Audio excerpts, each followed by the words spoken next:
dearies, school is back in session. This is your Menopause Your Way, and I'm your teacher, Menopause Taylor. As you know, I cover everything in units, just like you did in school. That way, you get a real education. I hope you realize that my channel is all about education. Unlike most YouTube channels that constitute marketing more than teaching, mine is designed to give you everything you need to really know what's going on at menopause and then present all the options for management in every category. I don't have an angle or a single management option that I promote for all women. But I do have a lot of knowledge to share with all women. And I'll help you manage your menopause any way you want. But I think it's a shame that most women manage their menopause with no knowledge at all. Instead, they end up falling for some marketing scheme or some propaganda that gives them only the risks of their options rather than both the benefits and the risks. You can count on me to always give you both and to give you the whole story. So I have presented 3 great big units on the 3 diseases that are caused by estrogen deficiency at menopause. I call them the big 3. The heart attack unit encompassed videos 160 to 185, 26 videos in all. The osteoporosis unit encompassed videos 196 to 231, 35 videos in all. And the Alzheimer's unit encompassed videos 236 to 280, 45 videos in all. This is video number 281, and it's the beginning of a unit that will compare and contrast all 3 of these big diseases that are caused by estrogen deficiency. And I'll divide the material into 3 parts. Each part will consist of several videos. The first part will address the similarities and differences between the big 3. The second part will address the big 3 with regard to the estrogen window and HRT. And the third part will address non-HRT management options for the big 3. Now, you might be saying, why bother with all that? You've already covered each disease individually. Well, you see, that's the thing. Covering them individually enables you to understand them individually. But it does not give you the bigger perspective of all the things that matter when you consider them together. And the only place you're going to get this combined perspective is here in these videos. You know, Wayne Dyer said, if you change the way you look at things, the things you look at change. And that's what you'll discover in this video. In my book, in both editions, chapter 28 is on heart attack, chapter 29 is on osteoporosis, and chapter 33 is on Alzheimer's. But I do not address them together as the big 3 in my book, so you need to watch these videos. This first tutorial in the unit is on the similarities and differences between these 3 diseases. This video will look at all 3 to see how they overlap or differ. The next video will consider just heart attack and osteoporosis. The one after that will look at heart attack and Alzheimer's, and the one after that will compare and contrast osteoporosis and Alzheimer's. Finally, the one after that will be on the morbidity and mortality of the big 3 alongside that of breast cancer. Looking at these diseases from these different perspectives will help you see some themes that really make sense. And you'll see that if you change the way you look at things, the things you look at change. Today, I will simply go through all the features of any disease process and point out the specifics for heart attack, osteoporosis, and Alzheimer's. And I'll chart them as we move along. Here are the items that we'll address on our chart. Cause of the disease, risk factors, incidence, pathology, symptoms, diagnosis, management options, prognosis, and mortality. And here's the actual chart we'll fill in as we go along. And we'll use different fonts to elucidate the similarities and differences between the three where pertinent. So let's start with cause. Obviously, there are many different things that can cause each of these three diseases, but the underlying cause we want to consider is estrogen deficiency. That's the common thread here. So for purposes of this tutorial and the significance of these three diseases to menopause, we're going to designate estrogen deficiency as the cause for all three. And we're going to use the same font for all three on our chart. Of course, you know that many other risk factors contribute to determining whether or not you will get any of these diseases of estrogen deficiency. And I've given you long lists of risk factors for each one of them individually. There is no way to compare every single one of them in this video. So I think the best thing to do is to consider the similarities and differences in terms of which risk factors play into each one. So let's list the risk factors that are common to all three diseases. They would be sedentary lifestyle, smoking, diabetes, family history of the disease, and personal history of the disease. On the contrary, there were some risk factors that were diametrically opposed too. This means that certain things were detrimental for one disease but were actually beneficial for another.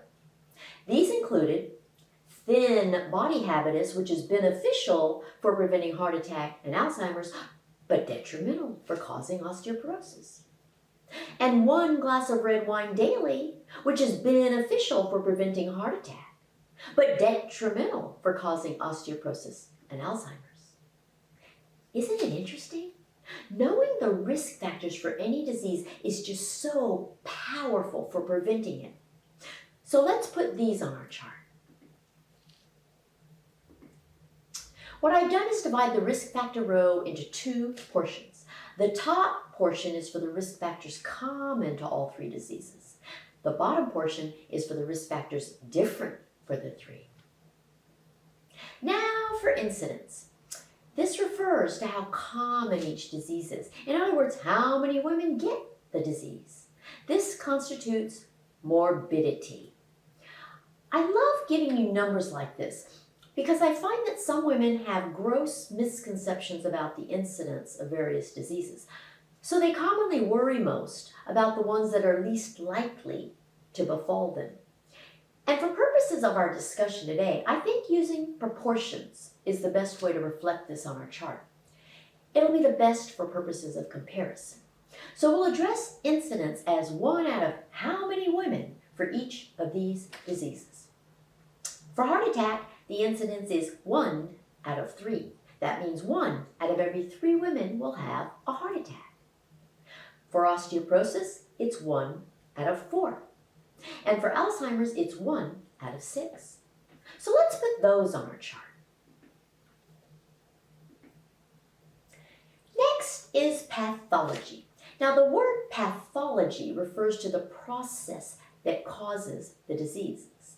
And I've taught you that a heart attack occurs as a result of fatty plaque buildup and hardening in your heart arteries, whereas osteoporosis occurs as a result of bone loss. And Alzheimer's occurs as a result of brain shrinkage, which also constitutes brain loss. So the pathology for osteoporosis and Alzheimer's is the same in principle, while that for a heart attack is completely different. So let's put those on the chart using fonts that reflect these similarities and differences. All right, now for a big symptoms. The most significant thing for our purposes today is really distinguishing between which of these diseases actually produce symptoms and which do not. And the second thing is which produce early symptoms versus which produce late symptoms. So we're going to designate both of those on our chart. In the unit on heart attack, you learned that the symptoms of a heart attack in a woman are very different from those in a man. A woman has jaw, neck, or back discomfort that she describes as tightness, aching, pressure, squeezing, or burning. Other than that, she may have all sorts of mild symptoms that she doesn't even associate with her heart. Or she may have no symptoms at all. But she has all of these things very late when she's already having the heart attack. With osteoporosis, there are no symptoms of bone loss at all. You don't know you're losing bone until you fracture your spine, hip, or wrist while doing normal things that should never cause a fracture. And with Alzheimer's, the same thing is true. Other than the foggy brain of menopause, you don't know you're losing your brain until symptoms of cognitive decline appear late in the game when you've already lost 40% of your brain. Now, what's interesting about this is that Alzheimer's is the only one of these 3 diseases that actually provides you with an early symptom to let you know there's a problem. And yet, women think of their foggy brain of menopause as nothing alarming. They view it as annoying, but don't interpret it as brain loss. Most women live with it for years without doing a thing to prevent it, and all the while they're losing brain tissue. Bizarre, isn't it? But for heart attack and osteoporosis, both of which produce no symptoms until it's too late, women do all sorts of things they think make a difference.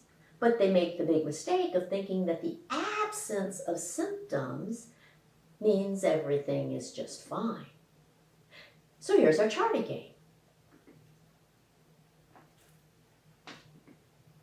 What about diagnosis of the 3 big diseases?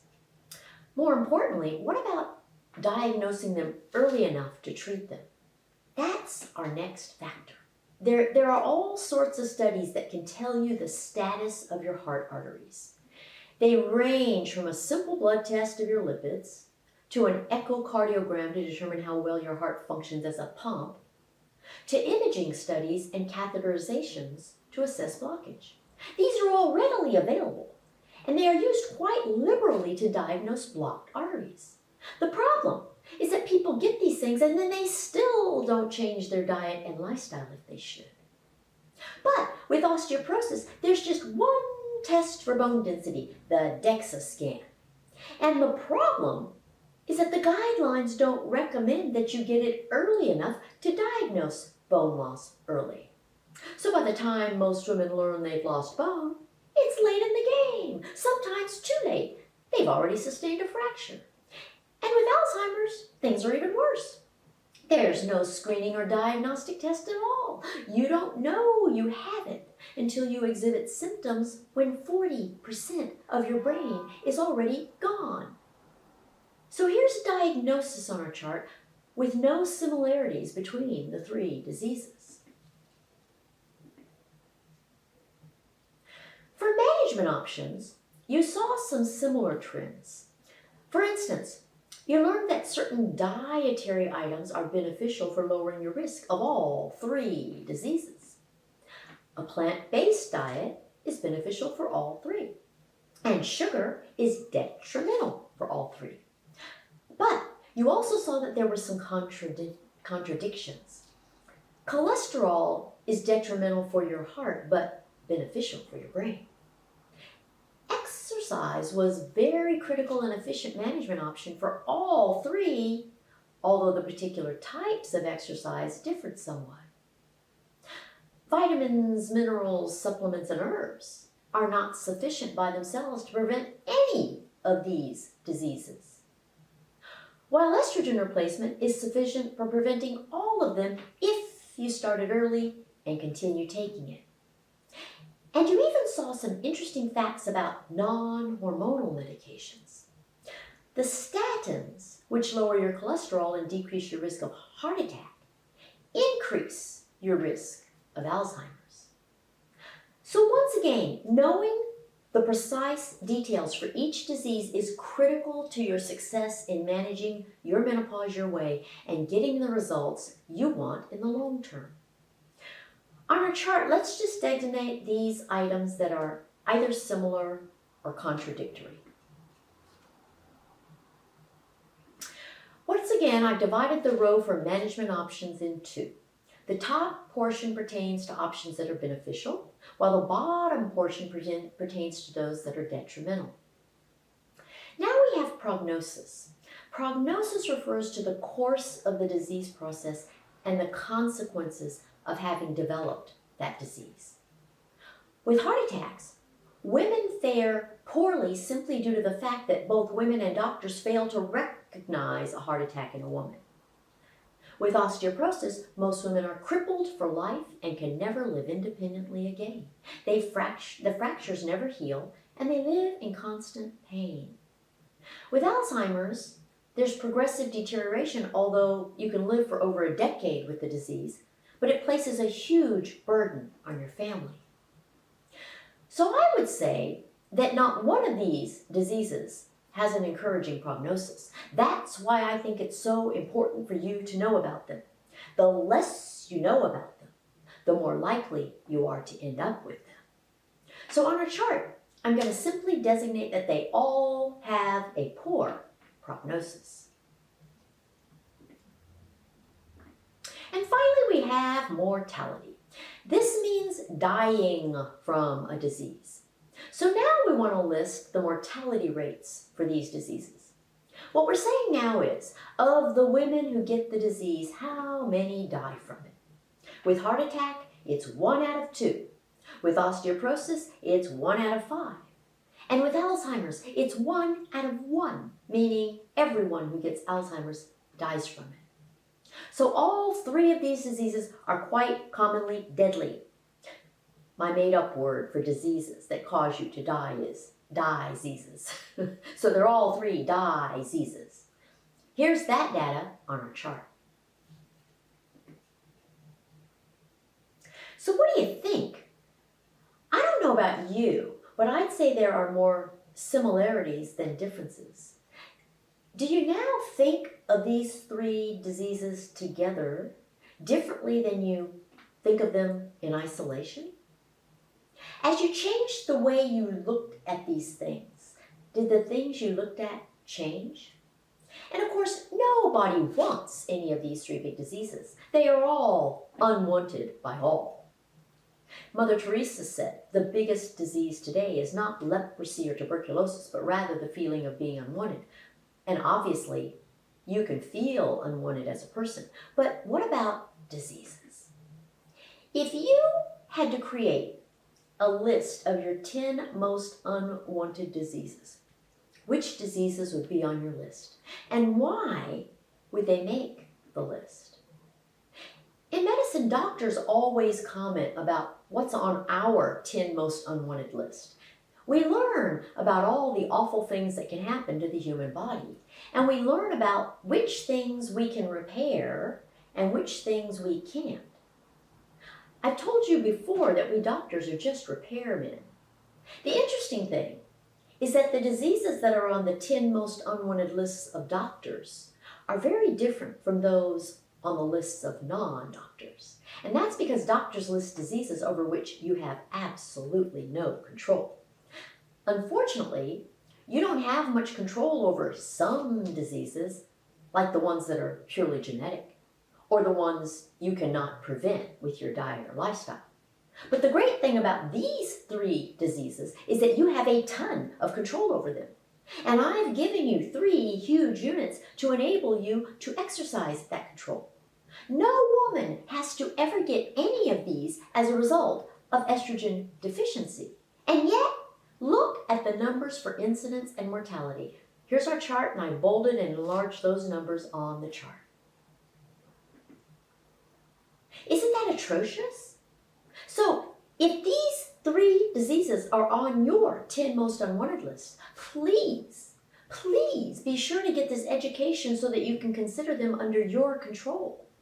You should be furious that no one has taught you all this before now, or maybe you should be furious with me for waiting until now. For that, I am very sorry. But I can assure you that I will continue this endeavor of teaching you all about menopause for the rest of my life. Please get all the women you know to start watching these videos to get this education. Explain that their ignorance will kill them. This video was just an overall introduction to this section on similarities and differences between these three diseases. Next week, we'll focus on just heart attack and osteoporosis to compare and contrast them. Until then, you know that you can schedule a consultation with me at menopausetailor.me to address all your issues. A consultation is the best investment in yourself you could ever make. It will help you for the rest of your life. Following me on Facebook, Twitter, and Instagram is just for your amusement. Subscribing is a requirement. Just kidding, but I sure hope you do. And I will see you next week. Bye.